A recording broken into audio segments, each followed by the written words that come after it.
どうも、ワンピースを謎を解く仮面 YouTuber、ゆうてなんぼのゆでろんです。ありがとうございます。いいね。チャンネル登録してね。今回考えたいのは、空白の100年とイム様です。一緒に考えていきましょう。よろしくお願いします。ただしこうした非公式の考察を知ることによって、ワンピースを読む楽しみが損なわれると感じる方は、今すぐ動画をストップしてください。よろしいでしょうか。行きましょう。7月8日、こちらの動画でラフテルイコール遊園地説を投稿しました。その次の日、7月9日には僕の知り合いが生配信に出演してとんでもない集大を晒していましたが、その日 Twitter の DM で見た方がいいとおすすめされて見たのがドロピザさんの神動画です。それはディズニーとワンピースの接点からイム様の正体を考えた動画でした。この動画を拝見したことで僕は2年前から考えてきたイム様と空白の100年の謎が解けたかもしれません。ディズニーというよりも童話とワンピースについては僕も数年前から考えてきました。こちらの2年前の動画ではアラバスタ編のモチーフはピーターパンであると考えました。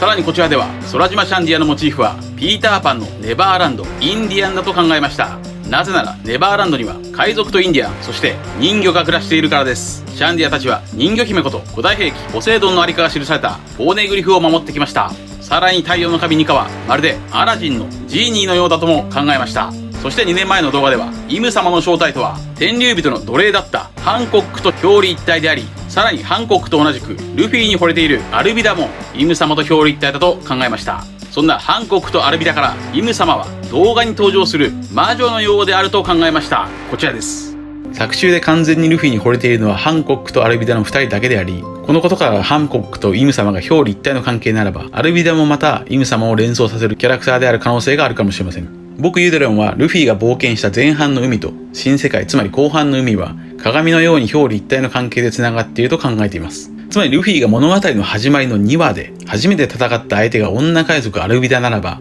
ルフィが物語の最後で戦うラスボスもまた女性かもしれないわけです。そしてこの美貌に自信があるアルビダとハンコックがもしもイム様と表裏一体の関係ならば、イム様はもしかすると逆に自分の美貌には自信がない、もしくはその美貌や若さを保ちたいがために不老を実現している可能性はないでしょうか。不老の恩恵は何も長寿だけではないのです。若さと美貌も保てるのです。ただそれだけ。自分の美貌のためにイム様は世界を支配しているという恐ろしい可能性です。ワンピースには多くの童話がモチーフとして使われていますが、童話にはこうした美貌への嫉妬や女の欲望キャラがラスボス、敵であるパターンが数多く見られます。例えばシンデレラのママ母や白雪姫の女王兼魔女、眠れる森の美女のマレフィセント、ラプンツェルのゴーテルなどです。これらは女の欲望や女の嫉妬キャラです。イム様はシンデレラの魔女や眠れる森の美女のマレフィセントのような嫉妬に狂った魔女のようなキャラクターだろうと考えました。イム様には魔女のイメージがある。聖地マリージョアの城パンゲア城のモデルはフランスの庭園と呼ばれるシャンボール城でしょう。これは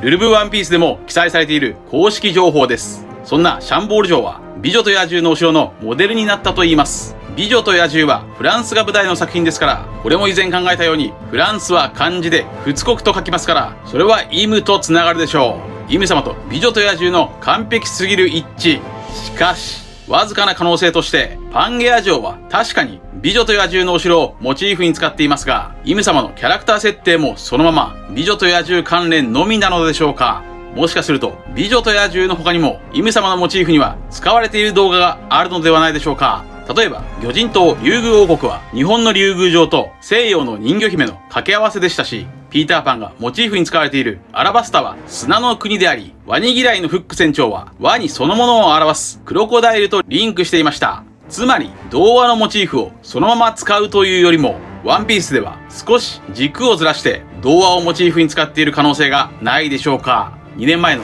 自分の考察を信じるなら、イム様とつながる童話のモチーフ、それは眠れる森の美女。そう、眠りです。それこそが空白の100年の秘密。全世界の人々を眠らせれば空白の100年が実現する。眠れる森の美女も美女と野獣と同じくフランスの童話、フランスの詩人シャルル・ペローの作品であり、お城に呪いがかかるお話です。つまりイム様のモチーフは2年前に考えたように眠れる森の美女のマレフィセントなのでしょうか。空白の100年の謎も交えて考えていきましょう。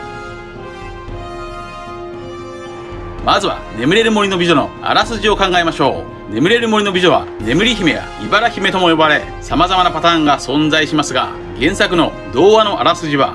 ある国でお姫様の誕生を祝うために12人の魔女がお城に招かれました。しかしその国には魔女が13人おり、お城には招かれなかった13人目の魔女は怒り狂います。怒った魔女は勝手にお城に現れて、まだ赤ちゃんのお姫様に、この姫が15歳になるとき、糸車のツムが指に刺さって死ぬという呪いをかけて立ち去ります。糸車のツムとは、糸を紡ぐ糸車の尖った先端です。しかし、死の呪いをかけられたお姫様を救うために、12人目の魔法使いがその呪いを弱体化させます。この呪いを消すことはできないが、呪いの力を弱めることはできる。お姫様は死ぬのではなく、100年間眠り続けた後に目を覚ます。と、死の魔法を眠りの魔法に変換しました。そう、この100年の眠りこそが空白の100年の元ネタではないでしょうか。空白の100年とは、900年前から始まり、800年前に終わりを告げた歴史には記されていない100年間の歴史であり、その歴史は光月家が砕けぬ鉱石、ポーネグリフに刻んで未来へ残した歴史です。それではもしも空白の100年が全世界の眠りによって実現したなら、その方法とは何か、これを考えましょう。2年前のこちらの動画では、イム様がマリージョアで凍った巨大な麦わら帽子を眺めていたことから、イム様は聖地マリージョア一帯を冷却して一部の天竜人たちを人工冬眠、つまりコールドスリープさせて不老を実現していると考えました。人工冬眠、つまり眠りです。しかし1037話で五老星は800年前に覚醒した太陽の神ニカを伝説と呼び、ニカについて詳しくは知りませんでした。つまり五老星は不老ではなさそうです。イム様のみが不老なのかもしれません。なぜなら空白の100年はイム様が何らかの悪魔の実の能力で実現したと考えるのがシンプルであり、そして100年以上生きられる人間は巨人族や小人族でもない限り不老だと考えられるからです。それはワーテルという隠し名を持ち、不老手術が可能なオペオペの実のトラファルガーローがヒントキャラクターであり、数百年前にイム様は不老手術を受けたと考えます。そして不老となったイム様は100年間全世界を眠らせていた。その方法こそがコールドスリープ、人工冬眠です。イム様は全世界を100年間凍らせて人工冬眠させた可能性です。空白の100年とは漢字で空が白いと書く。900年前から800年前、全世界は真っ白な雪で覆われていた。人工冬眠状態の人類は仮死状態となり、100年間眠り続けていた可能性。空白とは英語でブランクです。ブランクは925話の扉絵は魔女のようなペローナ。さらにこちらの動画ではイム様イコールイム様であり、それは長寿のドクタークレハとつながると考えました。クレハの語呂合わせはクレハ。908話で初めてイム様という名前が判明しています。そんなドクタークレハの年齢は141歳という長寿にもかかわらず若いです。若さの秘訣かい？ハッピーかい？イム様とドクタークレハ、そこからさらに人工冬眠の可能性からユキユキの実のモネとのつながりも考えました。こちらです。そしてモネの着ているシャツには人面鳥を表すハーピーではなくハッピーと書かれていました。ハッピーといえばドクタークレハの口癖、若さの秘訣かいと同じくらい印象的だったハッピーかいです。ドクタークレハは病気になると健康だったことを思い出すことから病気のことをハッピーと呼んでいました。つまりモネもまたドクタークレハにつながり、そしてイム様のヒントキャラなのでしょう。するとモネの技鎌倉が意味深です。鎌倉でルフィが冷たくなり体温が奪われ眠くなっていました。これがイム様の能力を考える重要なヒントであるとユデロンは考えます。それはまさにコールドスリープ、人工冬眠につながるからです。このようにモネはイム様のヒントキャラだと考えました。ちなみに106話ではなぜかウソップが雪でスノークイーンという椅子に座る女王を作っていました。さらにこちらの動画ではイム様は最強種、水の能力者だと考えました。こちらです。ナミはアーロン編で魔女と呼ばれていました。天候を操るナミにも雨を操るイム様のイメージがあるかもしれません。とにかく天竜人の抵抗勢力だと思われるアラバスタは雨を奪われていました。つまりクロコダイルは水をコントロールしていたわけです。このことからイム様は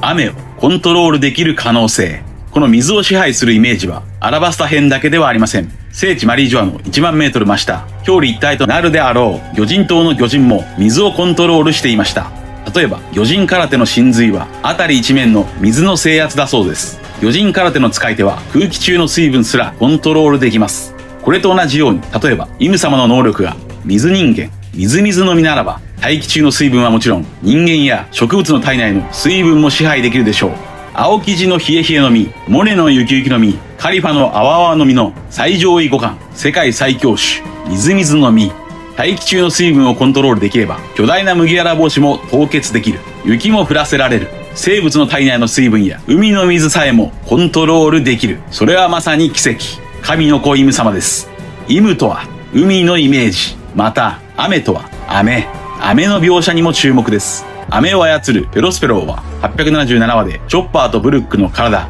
全身を雨で固めて窒息させようとしていましたが、ここではビッグマムに寿命を取られ死期が迫っていたペドロが麦わらの一味を世界を夜明けへ導く者たちだと語り、これでお前の魔法は全て解けるよなとダイナマイトに火をつけて、ペドロは自爆してペロスペローの雨の魔法を解いて麦わらの一味を逃しました。水を操れれば雪も海も操作が可能かもしれません。全世界を雪で覆って冷却すれば生物の体温を低下させ、人々を人工冬眠させることができるかもしれません。ホールケーキ編の最後902話エンドロールでは、なぜか綿雨の雪が降り注ぎ、そして三つ目族のプリンがサンジから記憶を奪っていました。こちらの2年前の動画では、イム様の正体は真の海岸を果たした三つ目族かもしれないとも考えました。さらにイム様というよりも800年前の出来事はこちらの動画でドレスローザと繋がると考えました。糸糸の実の元天竜人ドフラミンゴは、もしかすると眠れる森の美女の糸車と繋がっているかもしれません。そしてドレスローザといえばシュガーでしょう。シュガーもイム様のヒントキャラだと考えました。こちらです。空の城に住むマスター・オブ・医者のドクター・クレハは、空の玉座に座るイム様イコールイム様と表裏一体の関係となっているわけです。またクレハ、赤い葉っぱといえばカナダの国旗のイメージです。ドクター・クレハが登場したドラムウォークの街並みは、知っている人から見ればあれはそのままカナダにあるカナディアンロッキーの中心町バンフの街並みそのままです。そしてカナダ国旗の赤い葉っぱは広葉樹カエデという甘い樹液を出し、メープルシロップやメープルシュガーの原料になるのですが、メープルシュガーといえば赤いマントを羽織るドレスローザに登場した長女シュガーもイム様のヒントキャラです。ドクター・クレハの特徴といえば140歳なのにやけに若々しく、その口癖は若さの秘訣かいといったものでした。シュガーもドクター・クレハと同じように幼く見えて本当は22歳という大人の年齢であることはコミックスの SBS で明かされています。さらにシュガーは触れた人間をおもちゃに変えて周囲のその人の記憶を消すという恐ろしい能力でした。それはまるで空白の100年を想起させるキャラクターです。シュガーのキャラクターデザインの王冠やフードもイム様とどことなく似ています。そのように考えていくと、イム様の正体とは年を取らない不老の存在。このようにイム様とドクター・クレハはシュガーとつながると考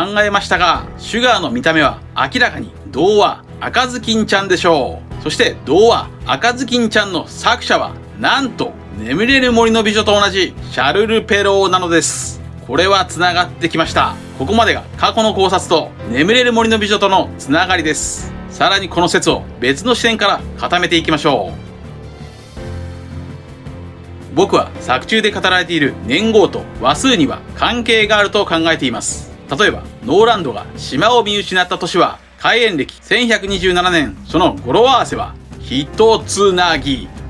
であると考えていますから、最終章1127話を注目しています。さらに900話は900年前とつながっていると考えています。900話バッドエンドミュージカルでビッグマムにやられて逃げ出している麦わらの一味は、900年前に現在の世界政府がジョイボーイを倒したことを表していそうです。そんなビッグマムもまたイム様のヒントキャラでしょう。眠れる森の美女の話には、お姫様が王子のキスで目を覚ました後、ディズニー版にはない要素があります。それは目覚めたお姫様は王子と結婚して双子を授かります。しかしその王子の母親が実は食人鬼だったそうです。その食人鬼である母親はまず孫である双子を食べました。そして次にお姫様も食べようとします。この食人鬼の母親というエピソードはまさにビッグマム。ビッグマムはカルメルや羊の家の子供たちを食べてソルソルの実を手に入れ健康を操れるようになりました。そして双子は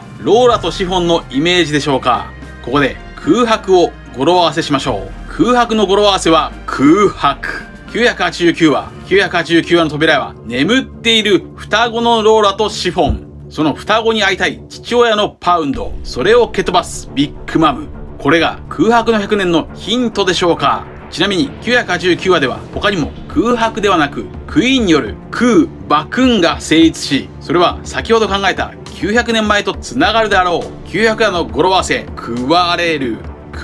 に合致します。となると空白の100年が終わった800年前の話数は800話。扉絵は眠れる森の美女。さらにタイトル嘘800話25話。25話はジャンゴの催眠術。これも眠りです。そして眠れる森の美女の主人公はオーロラ姫。オーロラとはローマ神話の女神の名前アウロラに由来しており、アウロラとは夜明けという意味です。こちらの動画では D とはドーン、夜明けの意味であると考えました。 D が神である天竜人の天敵なら、天竜人の頂点イム様はやはり夜や闇であり、そして太陽の神ニカであるルフィと敵対する水、つまり雨や雪のイメージでしょう。まだあります。雪と眠りといえばルフィとサンジの謎の会話です。134話のドラム王国でルフィは、それよりな、知ってたか、雪国の人たちは寝ねえんだぞ。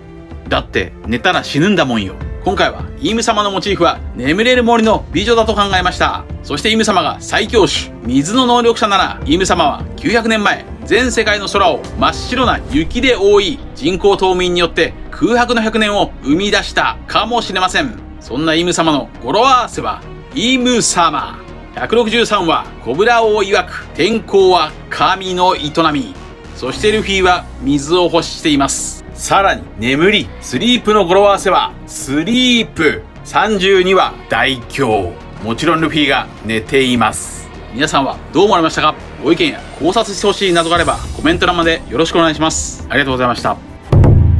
チャンネル登録やコメントよろしくお願いします。